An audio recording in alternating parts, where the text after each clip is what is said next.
Hello there. Just before we get stuck into this week's episode of the podcast, please do consider pointing your eyes at patreon.com/indiebydesign, where you can help support and improve our podcast and maybe even bring to life a whole new one.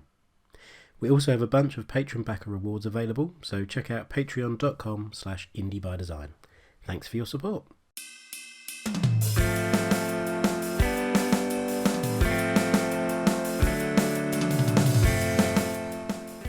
Welcome to episode 13 of the IBD Podcast, the show about game design and game designers. In each weekly episode, we sit down with interesting people to talk about them, their work, and their outlook on games. The IBD Podcast is brought to you by Stace Harmon and John Robertson. You can reach us on Twitter, Facebook, and YouTube by searching IBD by Design. You can also visit us at indiebydesign.net for books, podcasts, and much more. This episode of the podcast is hosted by me, Stace Harmon, and features Ilari Kutunen and Mikhail Havari, the CEO and Head of Publishing, respectively, of veteran Finnish development studio Housemarque. Famed for its downloadable console games including Super Stardust, Dead Nation, Alienation, and PS4 launch title Resogun, Housemarque has made a name for itself crafting precise, polished, technically accomplished and visually striking titles in publishing partnership with Sony. With its latest title, Nex Machina, launching for both PS4 and PC, Housemarque is taking its first step into self-publishing. Working in collaboration with pioneering developer Eugene Jarvis, who created arcade classics such as Defender, Robotron 2084 and Smash TV, Nex Machina represents both a refinement and evolution of Housemarque's design principles, as well as an opportunity for the developer to directly benefit from establishing and retaining its own IP. We begin this week's hour-long chat with Mikhail Havari, explaining how the decision to self-publish has led to greater autonomy, the collaboration with Eugene Jarvis, and having a film crew follow the team around for the better part of 3 years. Mainly the agenda was that we could do something a bit more self-reliantly, and we also wanted to work with Eugene from the very early on, so we figured that to get that chance to fulfill that, the easiest or the only option would be to try to self-publish that. So it's been quite a journey. We've had a movie crew here filming us for 3 years now. So I think all the ups and downs of the journey will be quite well documented in the end. Mm-hmm. But it's definitely something that differs from a lot of the different.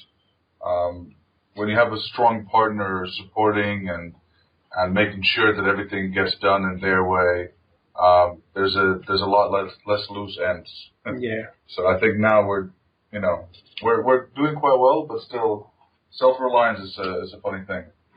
And it certainly was a business decision as well, that's to have something else than working for other great partners we've been working with over the years. So I guess this was a perfect opportunity, and timing was right as well for us to try to pursue it. Then 3 years ago when we basically started this, so all this combined bring us to this moment when we are able to launch new IP on PlayStation 4 and PC. So it's in that sense super exciting. Yeah, so it sounds like a mix of excitement and a little bit of nervousness or trepidation just to see how everything plays out. One of the things you mentioned there was the documentary crew that's been following you guys around, and this is for the name of the game documentary. Is that right? Is that the Yes? Yeah. So how, because we know and we've seen people like probably the most notable one is Double Fine, who did their kind of documentary as part of their Kickstarter for Broken Age, and that was very well received. I wonder why did you guys feel it was the right time to do a documentary? What is it that you I guess you want the audience to get out of seeing you guys go through the ups as well as the downs? Because it would be quite easy just to say, everything's wonderful and games just make themselves and all this kind of stuff, but clearly that obviously doesn't happen. So why are you letting people in to see the tough side as well? We could have just pulled the veil on their eyes and let them live in that. Exactly. But no, the thing is, we actually didn't. We were contemplating on it. The main reason was that for us, it's been a great opportunity to have Eugene involved in the project, and And I think we wanted to document that to some extent, even for ourselves, even if it would have been a home video that we just get to look back later on. And we didn't start off with, oh, here's a documentary, here's a budget, let's do that. But it more or less, we wanted to get some good behind-the-scenes footage. And we had a professional movie crew come in that we were on friendly basis with, and they saw the opportunity there. So it's actually their project, New Dawn Productions, that's doing it. So in the end, we sort of signed off our liabilities and everything. We have some rights into what can be used in a movie, but not really too much of that. So yeah, I guess it started with this unique setup in mind, and then we bump up into Eugene Jarvis during the DICE ceremony awards when Resogun was nominated as the best action game of the year, and Eugene got his lifetime award there. So that was sort of a good story, that when things started to align, that Eugene was enthusiastically coming to work with us and be part of the project. So it just felt that we have some nice story to be told, and we wanted to highlight Eugene's as well, because quite a few games are lots in depth to this guy. The guy started to be a pioneer things like 3-6 shooting or things like that. So that's really great opportunity, and in the end, it's I think, well, we don't know how the story ends, right? So it will take another week or so to wrap it up, to probably finalize it to do our release party. Yeah. So is that, are you guys kind of with the final sort of things to be shot for the documentary? Will that be kind of your reactions to that first week of Nex Machina, or like review scores and stuff? Are you kind of capturing that side of it as well? The film crew is over here right now. I think they'll be filming for the next 24 hours, and then we have a launch party a week from now, Wednesday, and that should be about it from our behalf, at least. Cool. I mean, there's a few things that you mentioned there. Obviously, one of those is that you're collaborating with Eugene Jarvis, and as you mentioned, he's a big kind of arcade shooter, twin-stick shooter pioneer, and with titles like Robotron and Defender and Smash TV as well.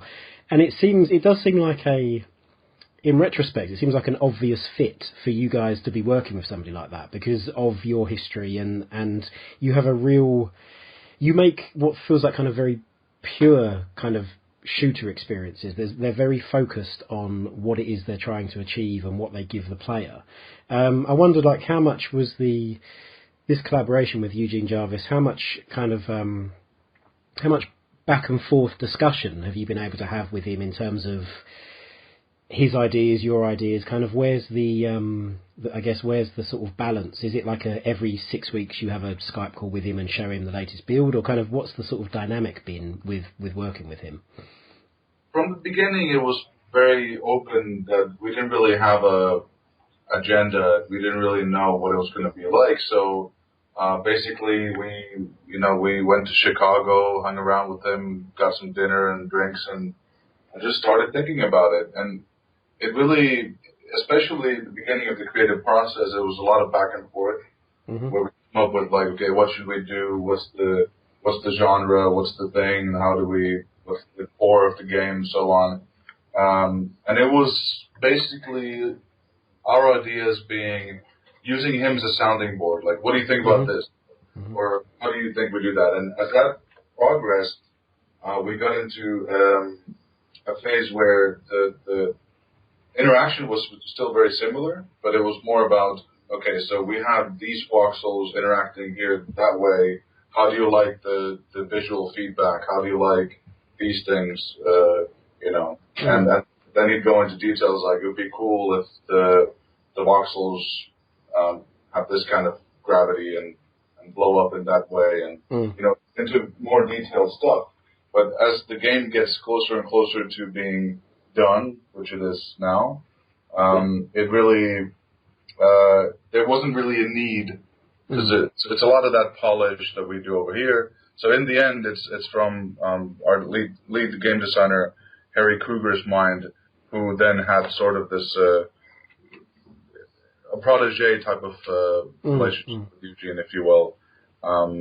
But again, the beginning was quite intense, and then as it goes on, realistic things take over.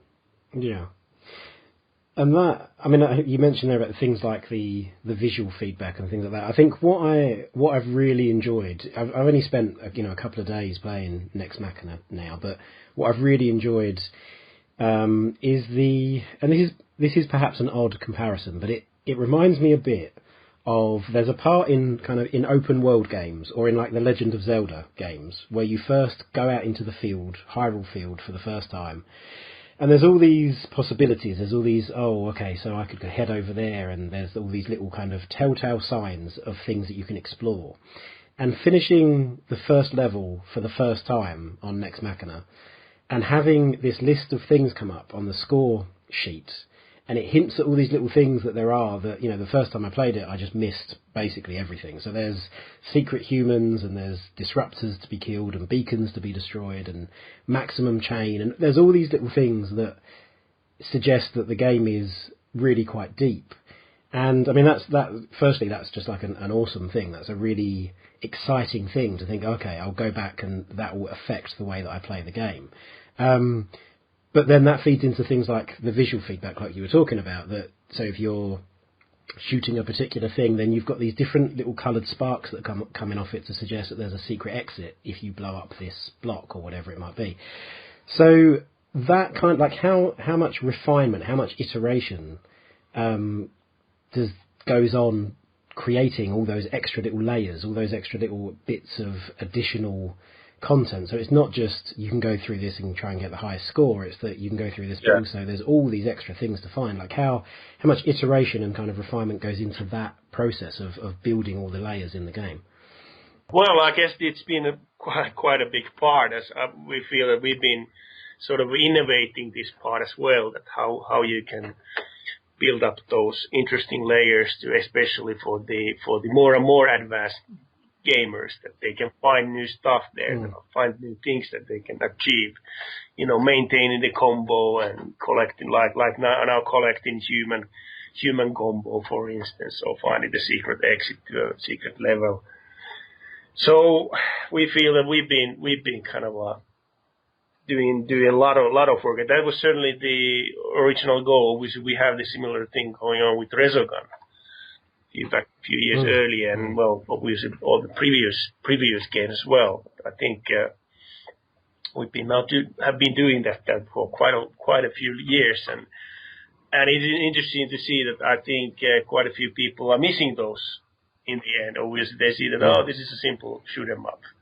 I'm not there's no challenge, right? But that's what we've been doing, trying to educate also the markets that hey, there are new generations of players coming in, and they probably haven't played this kind of games even before. For instance, I feel that Resogun was played by quite a few new players of the genre. So we've been trying to do that, kind of carrying the torch forward and try to show people that how kind of gratifying and stimulating these kind of games could be. There's a thing to be said about the mystery of that, is that not everything needs to be too directly communicated, and that's an art in itself.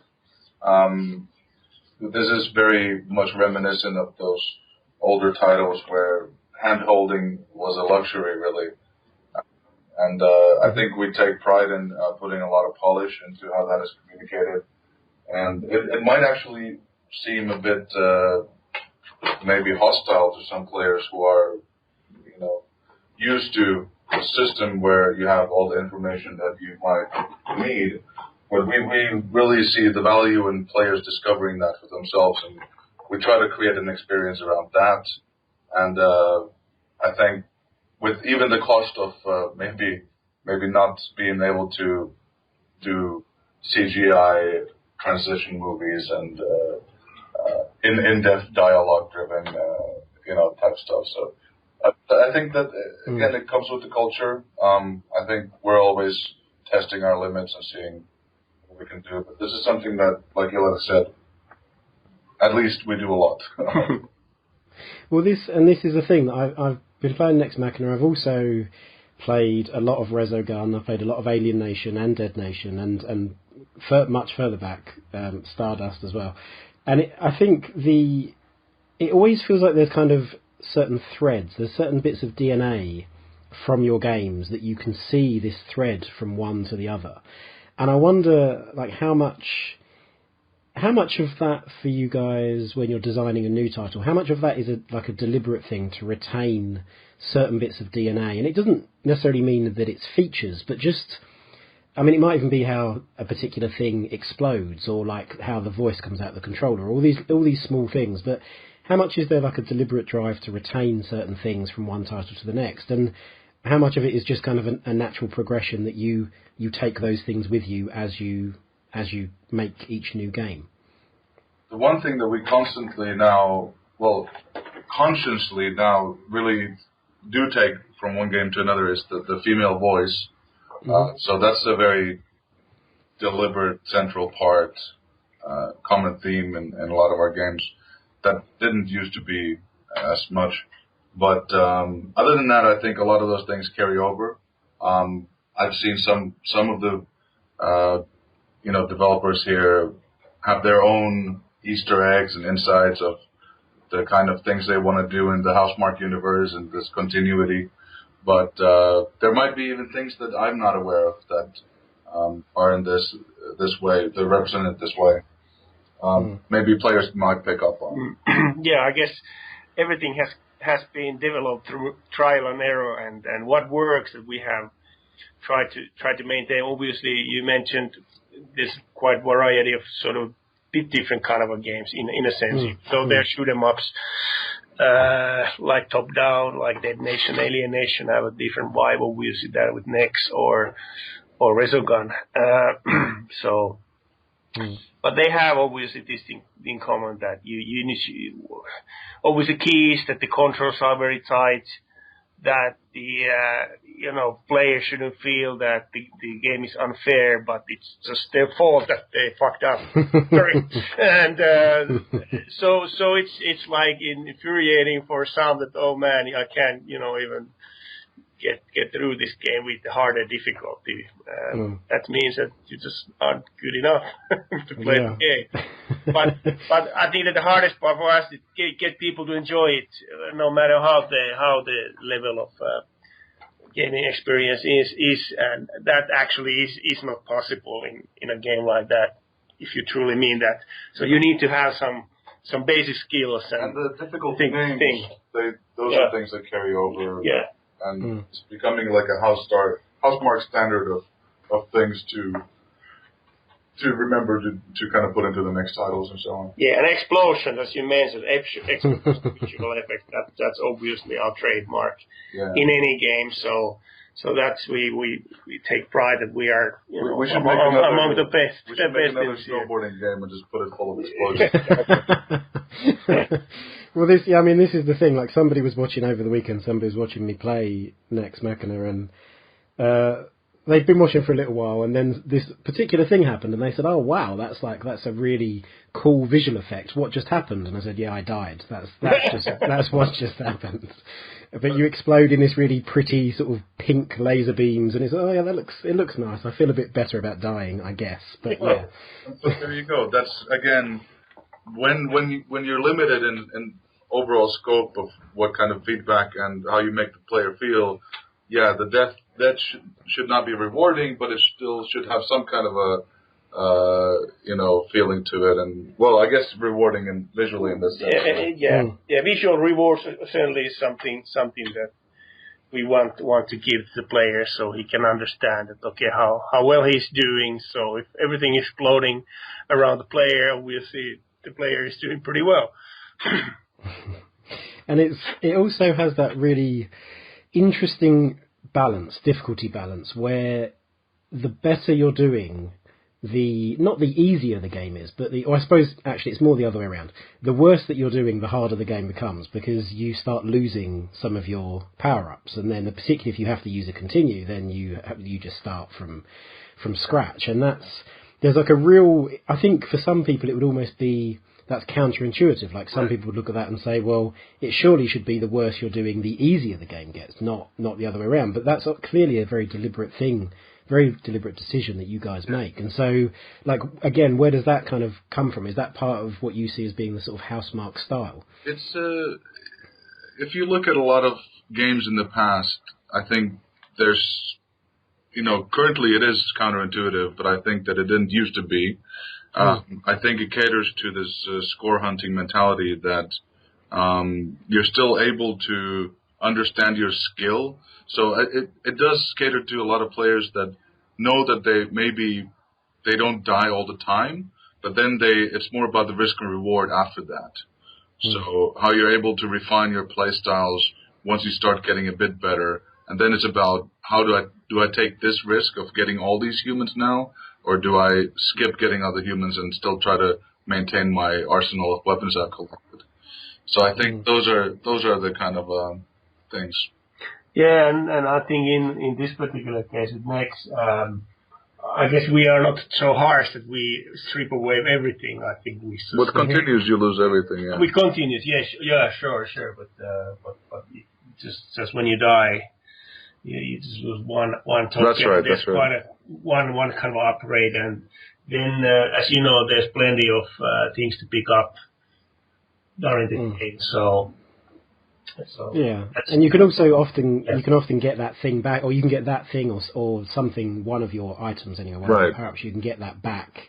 And so it has that kind of, it's a mechanic that I guess Dark Souls is always sort of the example that is brought out to show how death has been made a part of the actual game rather than just a fail state. It's like death is actually part of this game, and I feel like that's a very similar case for it is called Nex as well. It is called the Death Machine. Right. So yeah, it's probably, there's a few clues there. Yeah, I guess it's not going to be all light and fluffy, and also death is going to play quite a big part. I think that's an interesting point. So just before we move on to talk a little bit more about Housemarque in general, one of the very specific features that I wanted to talk about in Nex Machina is the multiplier system. And that, I feel like the multiplier system in your games is a very key part of the titles, because of course they are very much geared towards score attack, and so that's how that multiplier system behaves is a real key thing for the feel of the overall game. Do you feel, because like in Dead Nation, I always felt like, and this mostly because I was rubbish, I felt it was really punishing. Like you start to get hit and your multiplier just hits the floor in no time at all. And then in that sort of has evolved over the different titles. But is that in particular, the multiplier system, is that something that you guys have been kind of evolving over your games? Or do you think that the multiplier system in each game works as well as it could do for that particular game? I think we do a lot of testing, and it's very game-specific and genre-specific. With Resogun, you can see a lot of clear similarities there.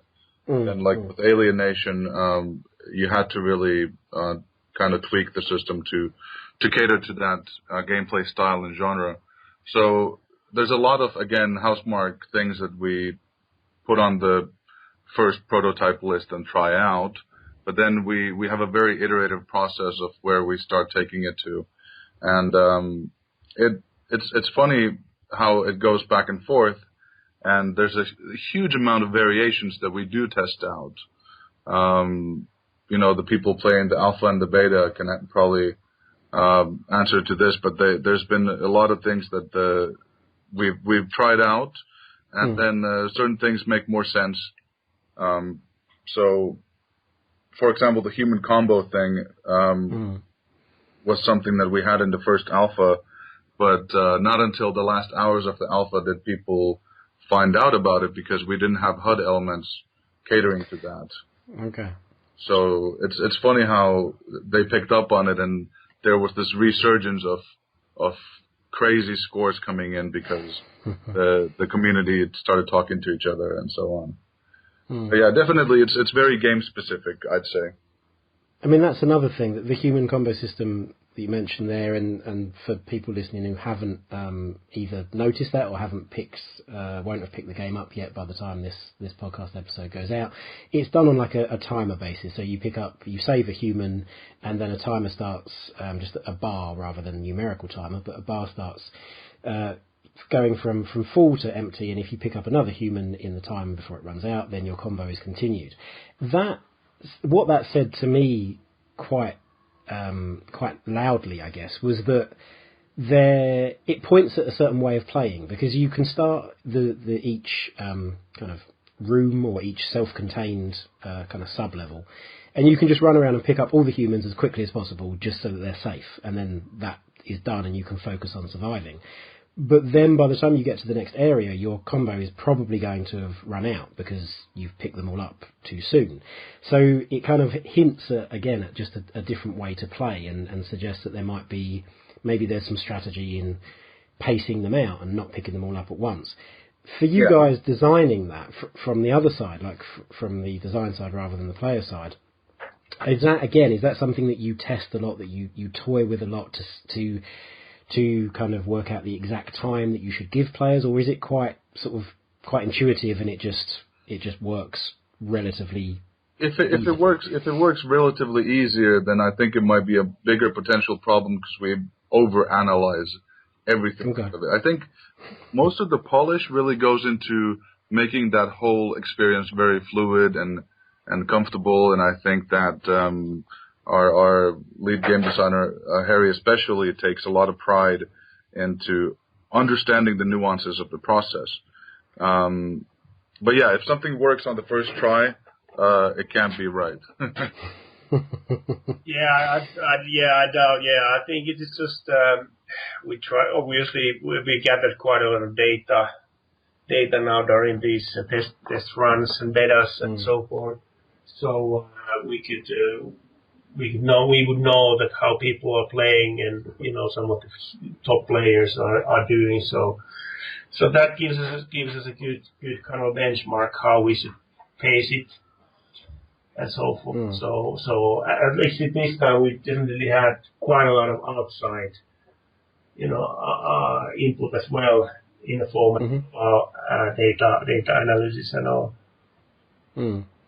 And I've heard in previous interviews that you've done, I've heard this notion of kind of having or reintroducing the concept and the popularity of single player esports.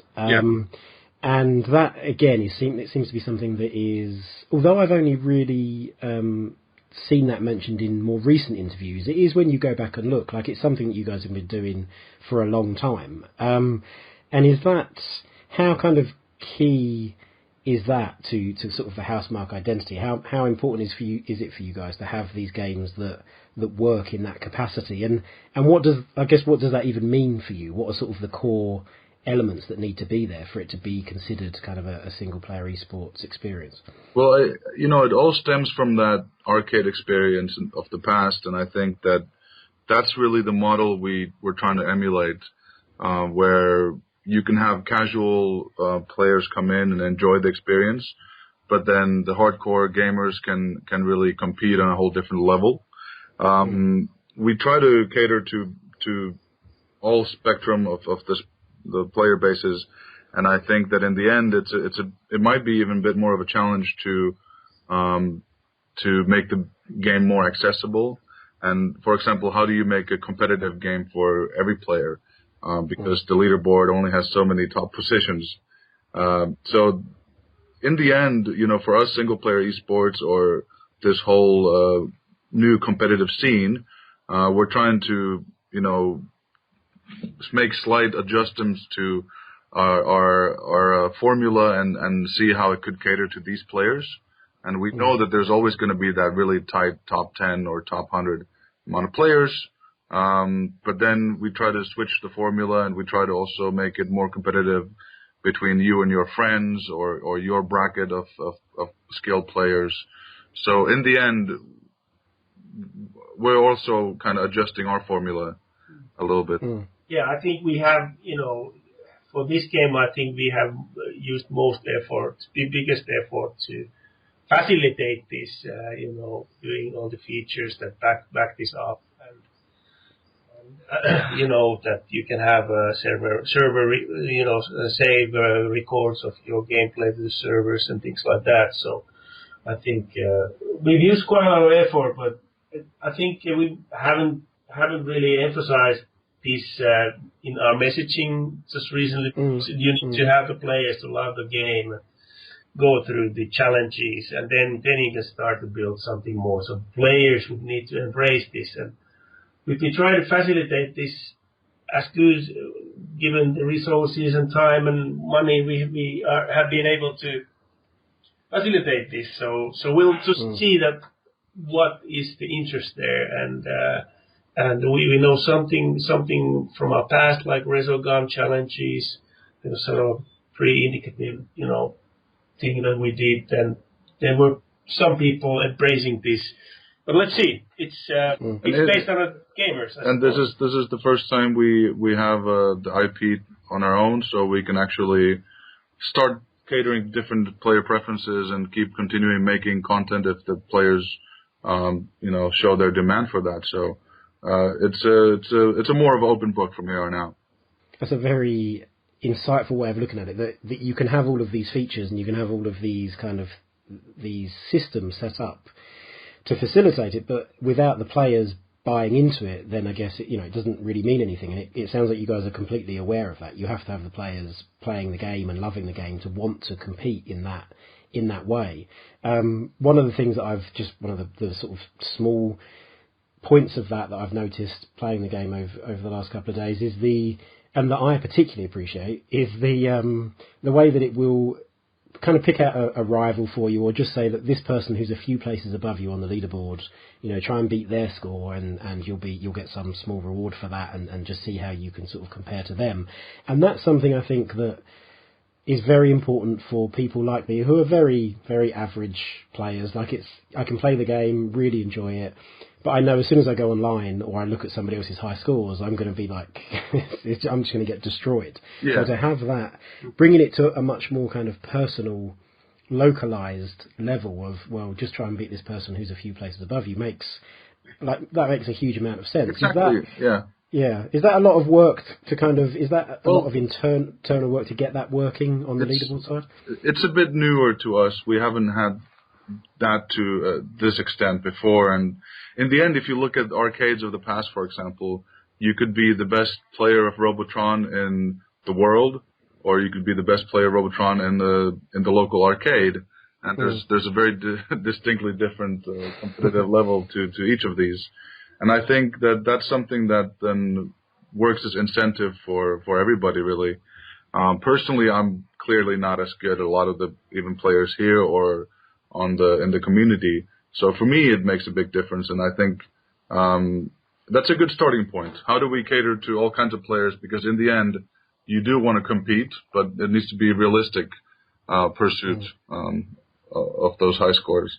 So, and again, that's something that we would like to improve upon going down the line. So if we do get to continue this journey, I think that's one of the things that we want to keep in mind when designing new types of challenges and tournaments and things like that. Yeah, we certainly would like to highlight these unbelievable skilled players who can do unbelievable moves, and as you said, the scores that these guys can do because of all the multiple multiplier systems and bonuses and whatnot. It's like you can't even comprehend how on earth this guy could do them. So, but we give you the tools now so that people can figure it out by just watching the best players' video feedback. And there's a secret there. He's making his combo throughout the whole world. He had. He used his weapon to wipe out this section, and then he changed this other weapon. So, that's one of the things that maybe wasn't as apparent. That if you go to a leaderboard, there's an option to watch every single one of these scores being played out. So again, this is hopefully catering to Twitch and the YouTube generation really.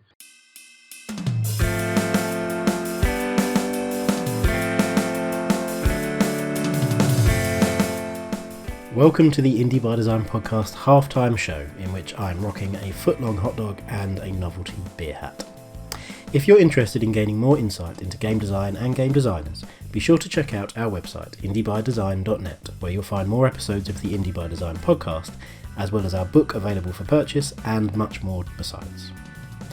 If you have suggestions, questions or feedback on the podcast, you can tweet us at indiebydesign or get in touch via facebook.com/indiebydesign. If you like what we're doing and have time to leave us a short review on your podcast platform of choice, that would be very much appreciated. You can also check out what we're doing over at patreon.com/indiebydesign and directly help us to make this podcast better, as well as bag some additional patron-only content. On to the second part of our discussion with the Housemarque duo now, and we pick up with CEO Ilari Kutunen explaining in more detail what it means for his studio to be working on a game that is entirely their own with which to fail or to succeed. Obviously, there's a big moment for us as we are able now to launch a game of our own as well. So we've been trying to get to this point for many years, and now finally the timing was right, and we could pursue this own dream, if you like. And always it's very important that especially if you get some success, it helps you to move forward and think about the next things as well. So that there's kind of quite many layered things that may happen, and allow to create maybe new stuff, and especially obviously would allow us to continue developing further Nex Machina, for instance. But obviously we don't know that yet if it's successful or not. So but in theory, at least we kind of have proven that we can do a game of our own, and we are able to publish out there, and I believe that at least some of the reviews are really favorable. So I think we can be really proud of what we have achieved. Yeah. It's a very much more of a personal thing in a sense, yeah. We just don't know. One interesting thing I've been thinking about, that this might be last of its kind in a way, that obviously we are asked for these kind of games.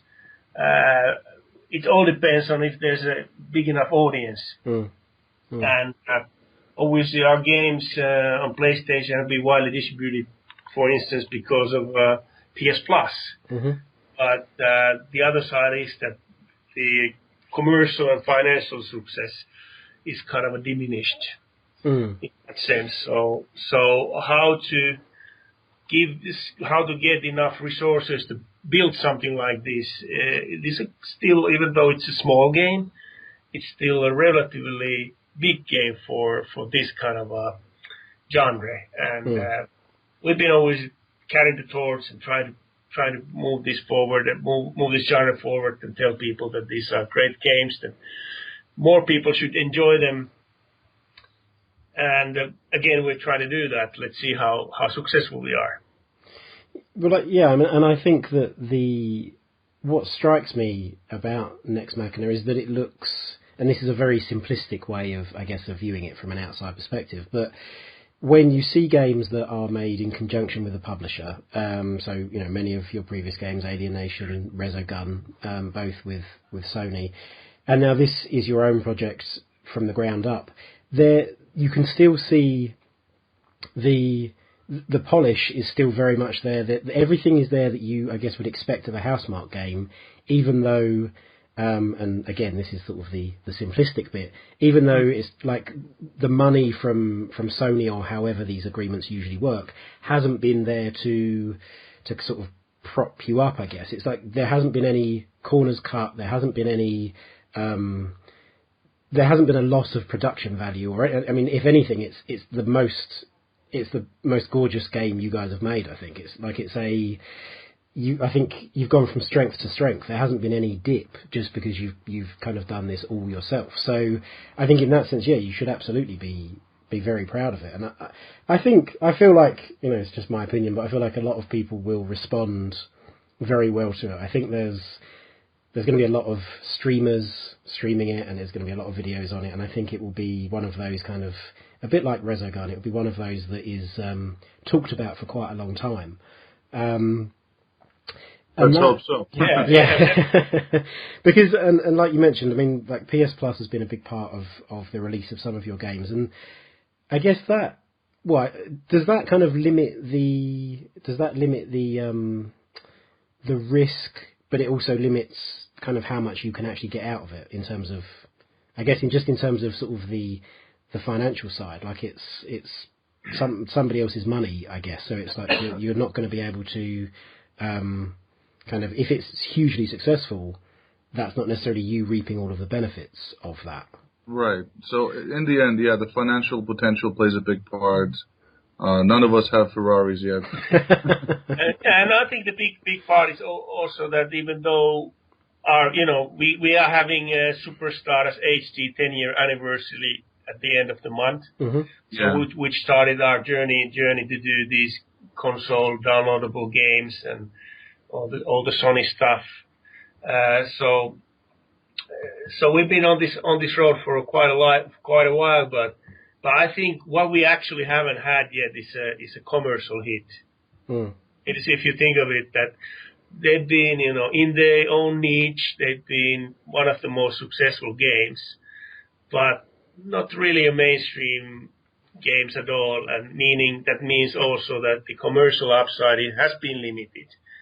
So we certainly hope that this time around, all the fans that have been playing, the millions of people who have played our games, at least a fairly big part of those would eventually buy these games, to not just wait for the PS Plus, which is probably not gonna come, at least not very, very, very short period of the time. So that is, that's just how it is, and that's why I kind of think that this might be the last of its kind. That we just need to say that you can't do this polished arcade experience for these markets because there are not players who are willing to pay for it, or we can find that we finally got the audience. So that is relevant, and especially when we own the IP, as mentioned earlier, it's a possibility that we kind of reap the benefits and can move forward. And the thing is, I have to add here, Ilari and the guys been going this flame strong and started since 23 years ago, and we've created an awesome community of developers here, and we want to continue to expand on that, the kind of family that we have here in house. And hopefully with this kind of games, also different kind of games. So in the end, there's a continuity that we would love to. So this is a little step out of our comfort zone, but hopefully it returns the favor and we can keep on doing this kind of stuff more and more. Definitely, yeah, and I guess, I mean, that's the key thing, I guess, because people who are buying this are directly supporting you guys. None of that money is going to a publisher. They're directly supporting you guys to hopefully gather momentum and keep doing what you're doing. And I think as I mentioned, you've proven, I think, with doing this one from scratch, that it's not there's no luck involved. It's not just, because they've partnered with Sony, that's why these games are so polished or so deep, or why there are so many different ways to play them. It's it seems to be that's just what you guys do, and so hopefully you'll reap the benefits of that. But yeah, like you say, we shall see. But I hope that's the way it goes. So, a couple more things. I think one of the things is about Resogun, because it's not just each launch of a game that gets talked about with you guys. So Resogun came out obviously at the beginning of the PS4's life cycle and was a very big title. Like, it was talked about very, very, very well. Lots of very good review scores. It became kind of for a lot of people, I think it became sort of an unexpected hit of the PS4's launch period. But then you also revisited Resogun when you did the PS4 Pro patch, or not just PS4 Pro, but that's what it was ostensibly for, the PS4 Pro update, which brought extra lighting, extra visuals, lots of voxels, all of that stuff. And that was very well talked about as well. Like it wasn't just something that it clearly didn't just take 5 minutes to, press some buttons and upgrade the whole thing. When you going into that, how did you realise it was going to be sort of quite as big a project as it ended up being? Were your architects and engineers sort of quite clear that it was going to take a lot of work to get the most out of it, or kind of did it just start as we'll start playing with this and we'll see what happens? I guess we had a kind of a definite amount of time in our heads at how many man months it's gonna take, and that's actually the amount of man months we had at our disposal. But we try to use all the resources smartly, and guys, it wasn't without challenges for sure. So it's not, as you said, it's not just straightforward to just to press a button and something come out. But you need to do some re-engineering and all that sort of a thing. So yeah, but I guess it's been that part of the quality bar we want to maintain and maybe push further higher up as well. So that's relates to this. And, you just wish that we see more and more people would enjoy this. I really don't know how many people have, for instance, enjoyed the PS4 Pro patch or even HDR, even the normal kind of basic PlayStation 4 can have the HDR mode there. So that's, but yeah, that's kind of, we want to maintain that quality there for what we do.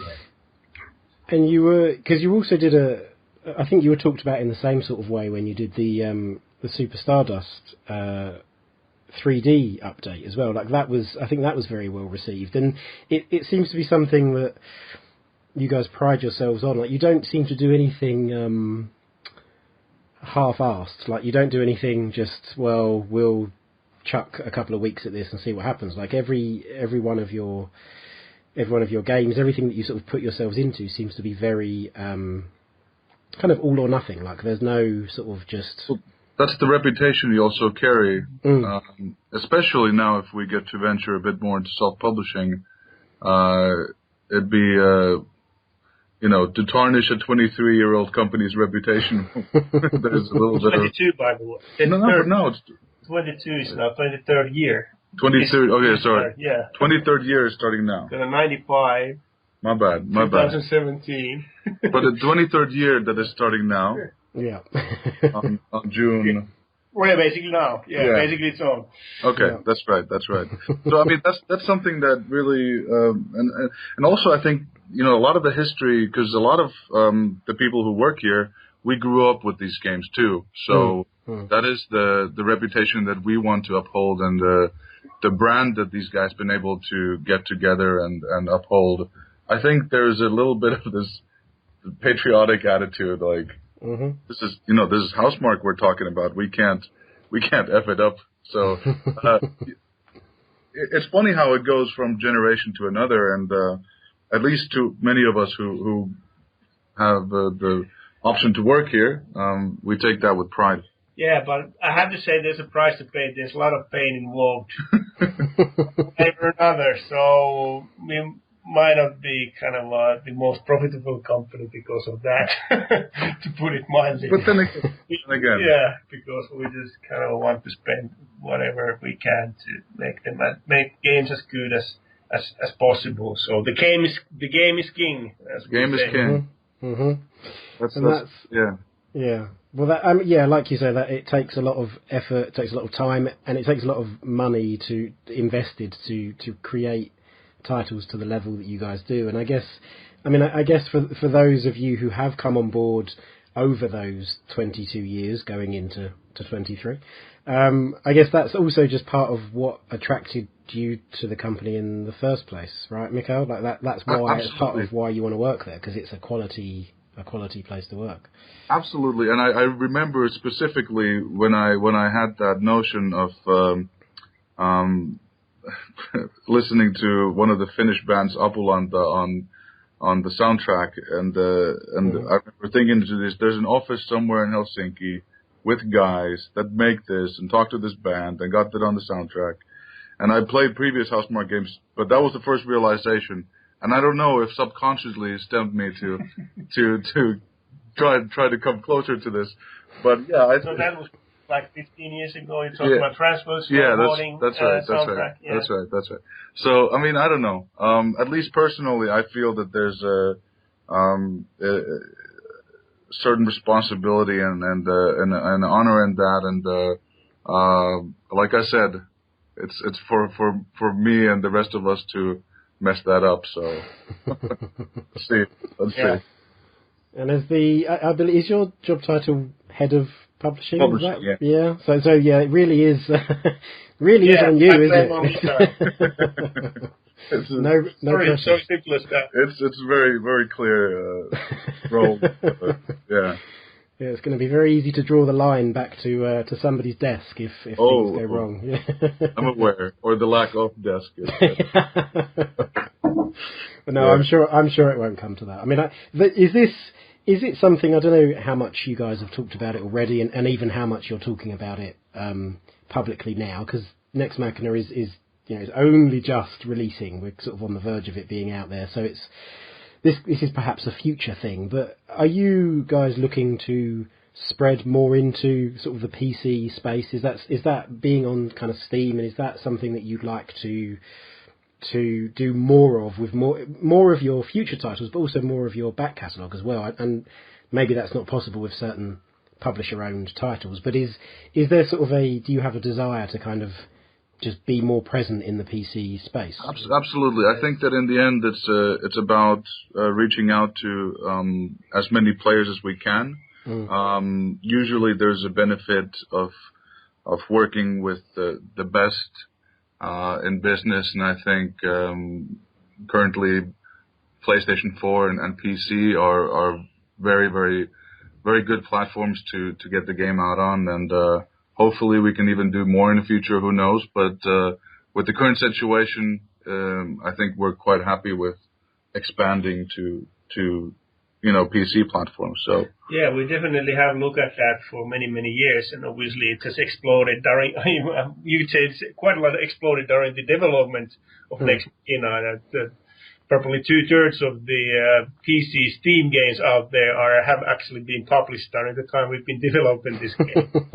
But it feels like there's a PC. Obviously, it's always been like dead as a platform once in a while.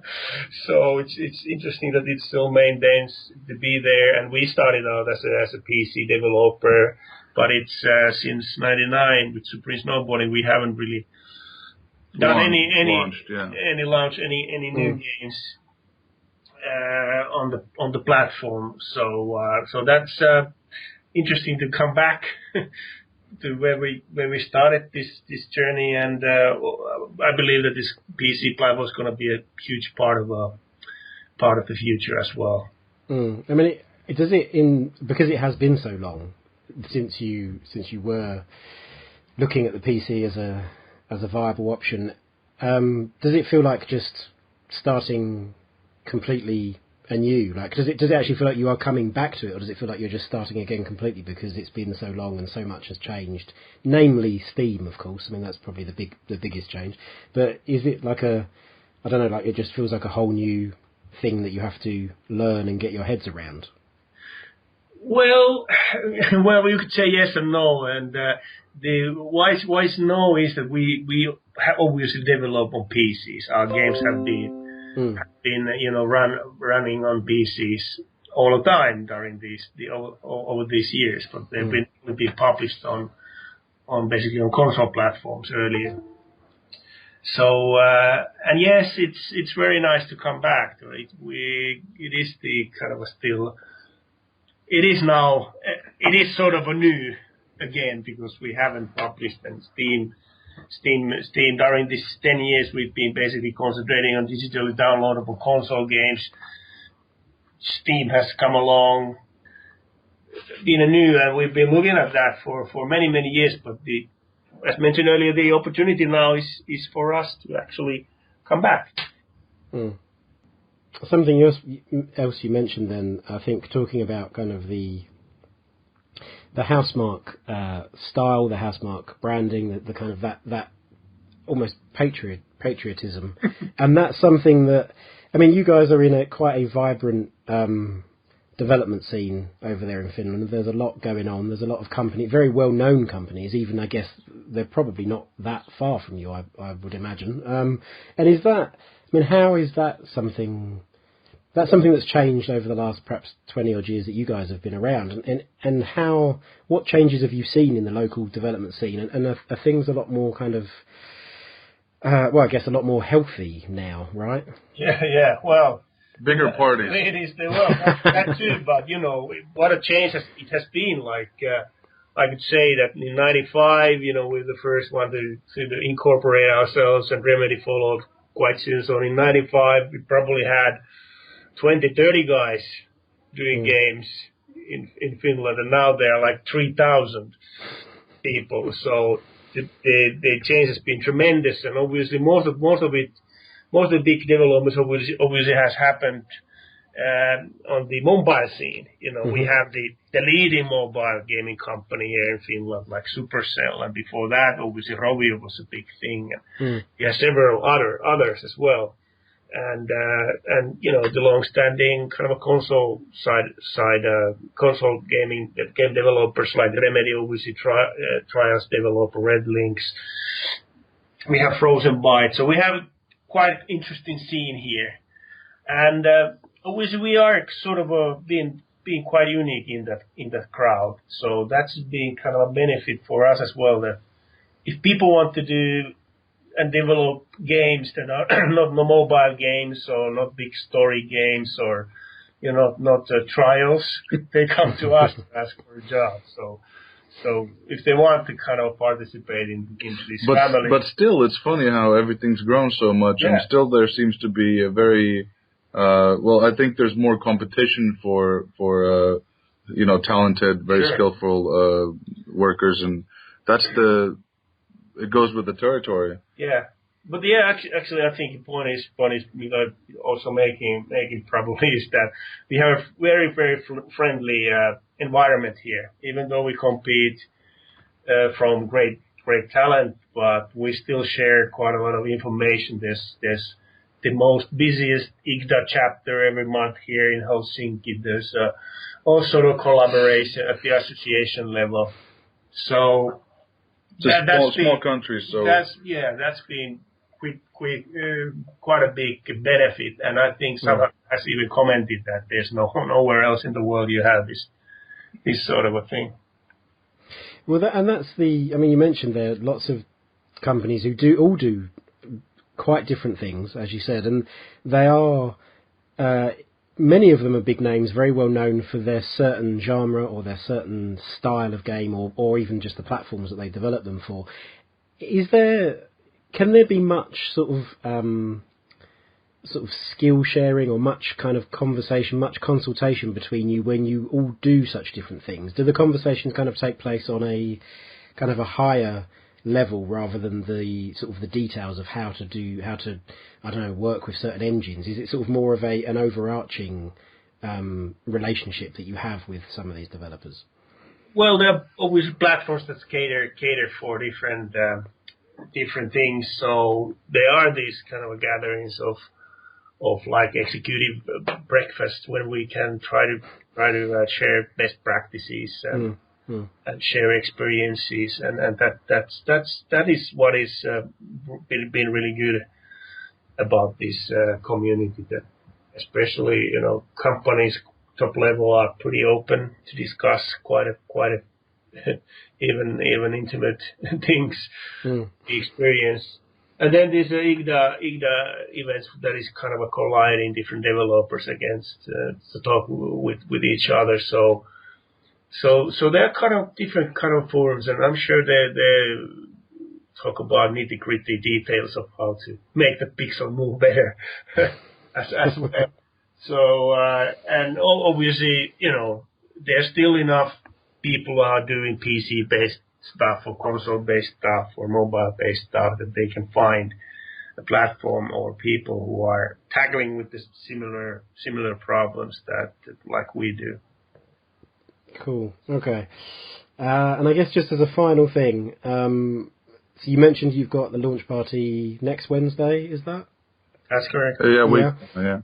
And so I guess just as a sort of an overview, what do you think you guys are going to be once the game's out and all the review scores are out, which I think is actually starting to happen even as we speak. But like, how do you see your week ahead? How do you kind of see that? So out? We're gonna, no matter how it goes, bottles will be opened. Different reasons, but either way. No, I think we're gonna enjoy ourselves. Next weekend is the finished Midsummer, which one of the more appreciated summer vacation type things, and then after that, July is a huge month for us in terms of summer vacation in general. So it's gonna be nice to take some time off, rewind a little bit, and refresh, and then just get ready for the next adventure. Really. Yeah, what we know for sure is Eugene Jarvis is coming next week, and we finalized the documentary movie filming. So that's what we know for sure. No more cameras and mics. Exactly. So that's kind of another story then when that launches. But I hope at least I feel that we're gonna be pretty pleased with the media reception. Mm-hmm. That's one thing. Too scared to think about this commercial side of it all, because there's so many unknowns. Really, you can't really find any corresponding like similar games. Basically, well, there's a lot of similar, but still not to the really. And how they have done. And obviously, Steam has changed even during the past year. So how people find your game is still a question mark. I'm gonna grab a beer after this and look at the Metacritic going. That's always a dangerous game, to sit there and keep refreshing, watching that Metacritic hopefully go up and up and up. We'll probably be outside when the sun is still out, and then somebody's going to call us either way. So.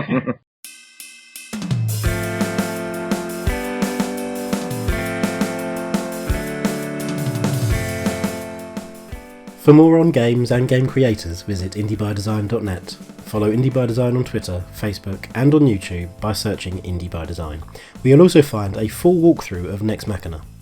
Do also consider nipping over to patreon.com/indiebydesign to see what we have going on over there, and to bag yourself some additional podcast content, as well as get the warm, fuzzy glow of helping us make this podcast even better.